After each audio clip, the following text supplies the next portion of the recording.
మీరు ఏ రంగంలో ఉన్నా కూడా ఆ రంగంలో మీరు నెంబర్ 1 పొజిషన్కి మీరు రావాలి అంటే రేపు హోలీ పౌర్ణమి రోజున చంద్రుడు ముందుగా మీరు కూర్చుని ప్రాణశక్తి మన శరీరం అంతా నిండినట్టుగా సహస్రారాల నుంచి అణువణువు మన శరీరం అంతా కూడా ప్రసరించినట్లుగా ఫీల్ అవుతూ మీరు చేస్తున్న వృత్తి ఉద్యోగాలలో ఉన్నతంగా ఎదిగినట్లుగా ఆర్థికంగా ఎదిగినట్లుగా మీరు కోరుకున్నంత డబ్బు మీకు అందినట్లుగా ఉద్యోగాల్లో ప్రమోషన్లు వచ్చినట్లుగా ఫీల్ అవుతూ మీరు ధ్యానం చేయండి. ఆ చంద్రుడి ముందు ఎప్పుడైతే మీరు కూర్చుని ఇలా చేశారో ఆలోచన సరళే మారిపోతుంది. ప్రతి సెకను కూడా మీరు పాజిటివ్ గా ఉంటారు.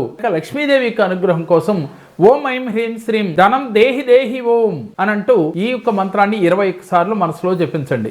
జపించేటప్పుడు మీ 2 చేతులు జోడించి ఆ లక్ష్మీదేవి యొక్క అనుగ్రహం మీకు వెంటనే కలిగినట్టుగా ఫీల్ అవుతూ చెయ్యండి.